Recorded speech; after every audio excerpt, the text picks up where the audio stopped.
Yeah, I love true crime podcasts. I actually love all podcasts, but I particularly love true crime podcasts. And when I started writing it, it was a really new thing.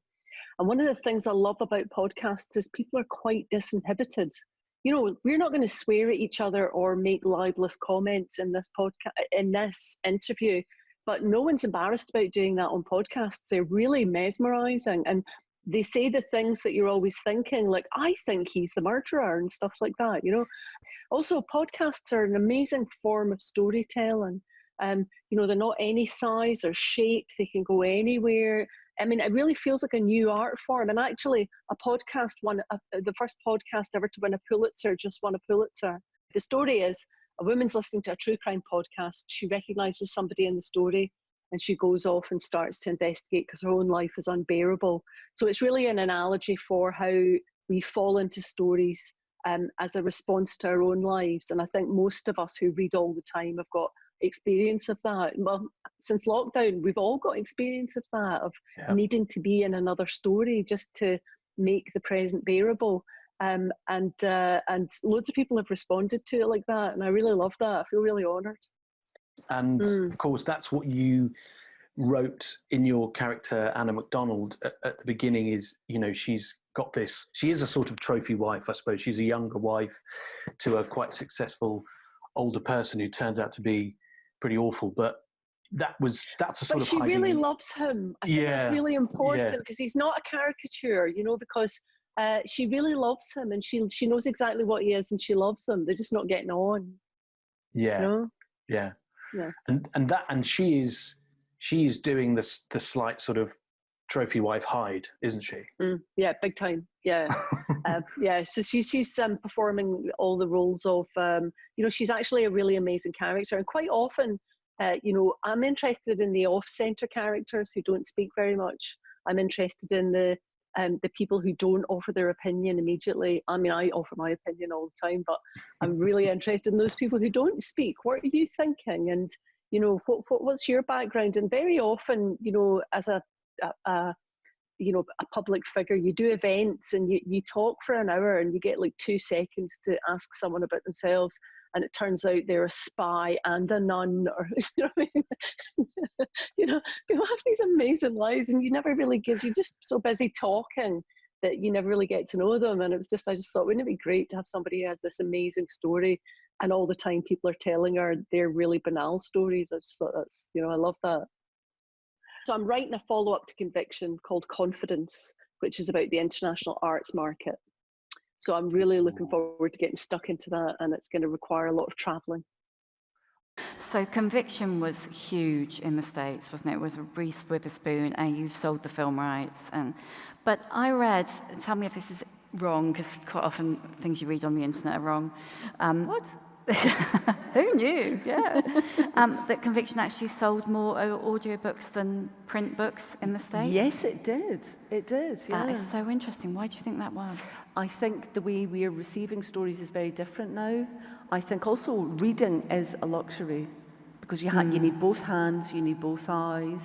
And, you know, if you're busy and you've got caring responsibilities and you've got stuff to do and you need to clean the house, if you can listen to a story, that's another thing about podcasts. I can actually, if I listen to one that I've listened to before, I remember where I was when I listened to it, and I remember the images I saw when I was listening to it previously. So I think it goes into a different bit of your brain. But it's like comics. I mean, I think you can feel your brain moving differently when you write comics because you're using both hemispheres of your brain. And I think that's why, you know, people who read comics are much more invested.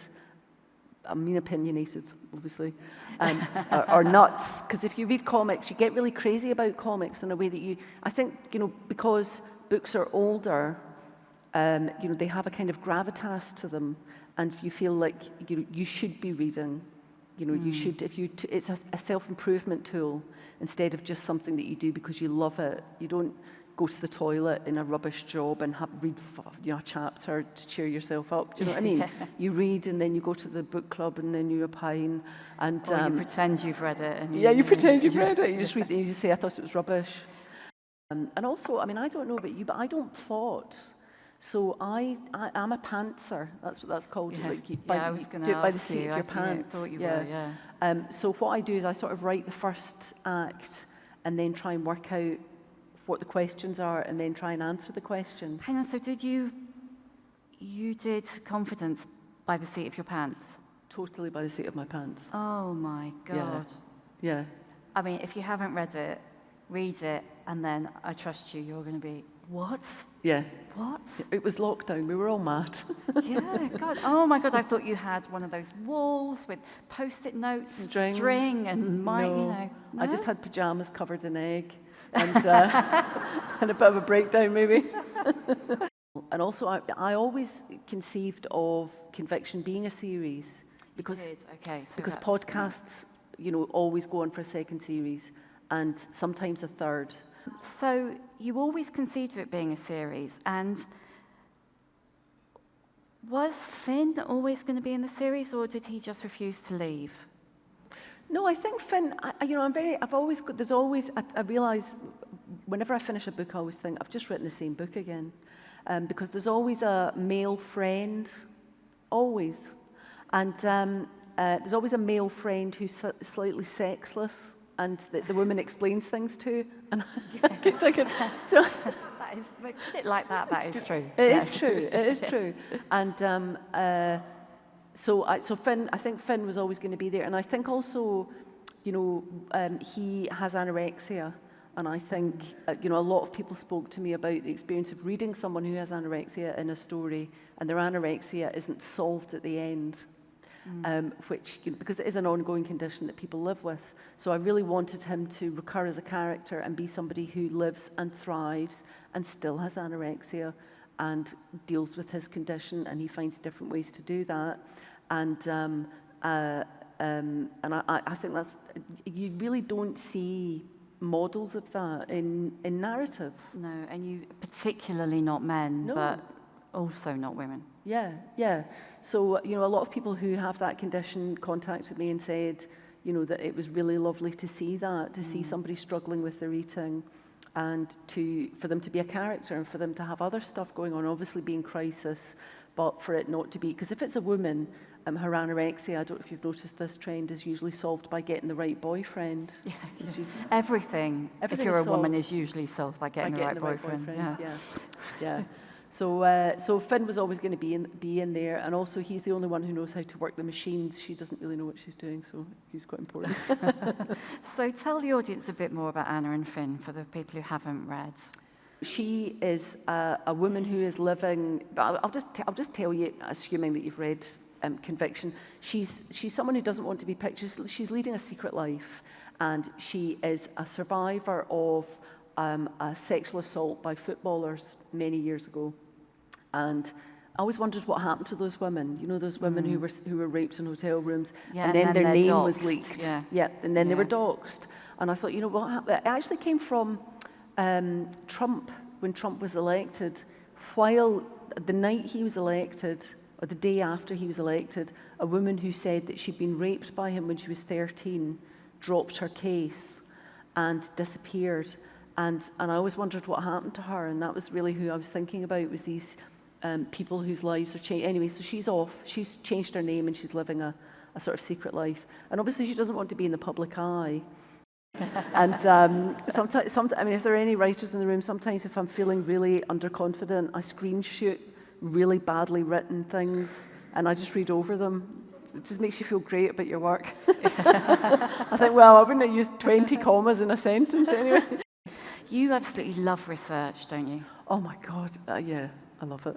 How do you stop yourself going right down a rabbit hole and never coming back up again? Well, I'll tell you how you do that. You work out what your questions are before you go to look. Otherwise, you will just do research for the rest of your life on one book. And you have to be very disciplined about it. And Glasgow, Strathclyde Police used to have this media department, and I became quite good friends with the guy who ran the media department. So I would go with 50 questions, but my rule was they had to be yes, no answers, because he was as chatty as I was. So I'd be there for 2 hours, and I would come away, and I'd think, that's only one question. Do you know what I mean? So I think if you have to be very, very disciplined about it. And then when you're editing, you have to cut out the bits that don't fit into the story, because sometimes you come across absolutely amazing stories. Although in Conviction and Confidence, actually you can just put them in, because it is all fractured. Do you know what I mean? Denise Mina, welcome to the book club. Let's get on to the questions we ask all our writers. So the first one is, what book turned you on to reading?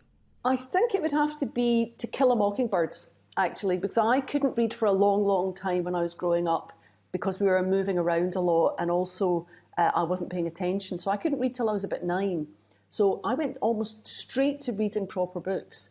And I read To Kill a Mockingbird so often that I edited it, because we lived like in Holland and Paris and stuff like that.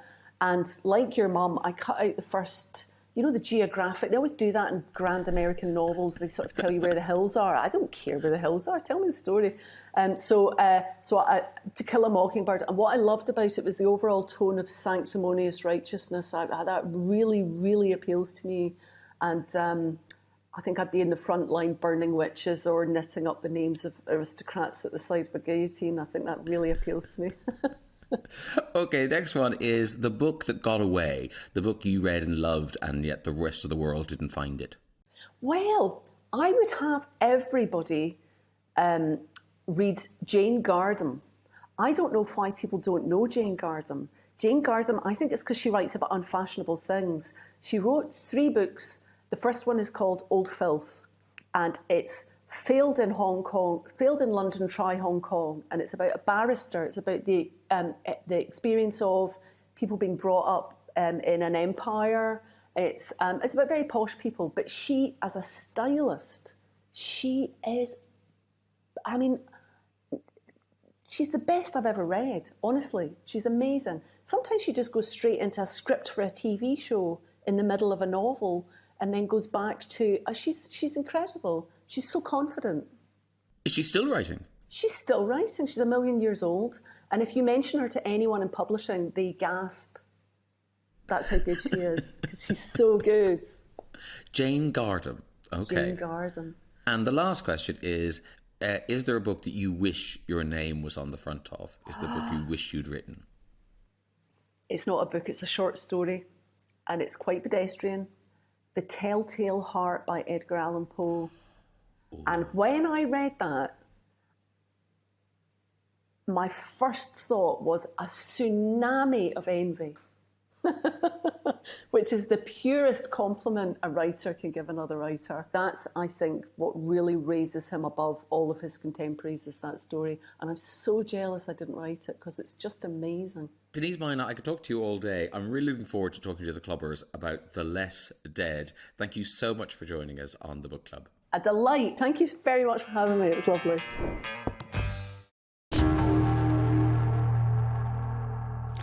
Well, a typical working day for me is I get up and I get the kids ready for school, and then I come back and I sit at the desk here, and sometimes I get up early in the morning before everybody else and work for a couple of hours just because my head's clear. But mostly I'll come back and I'll sit and I'll work for 2 hours, and then I'll run out of ideas and I'll sit and berate myself for about an hour, and then I'll eat too much toast, and then I'll panic, and then I'll do a bit of admin, and then that's my day over. But I always expect myself to be able to work for much longer than I do, and every day ends in failure and dismay. And that just keeps happening until a book finally comes out. But I think it's a mistake to think you can sit down and finish a book every day, which is, what you hope to do.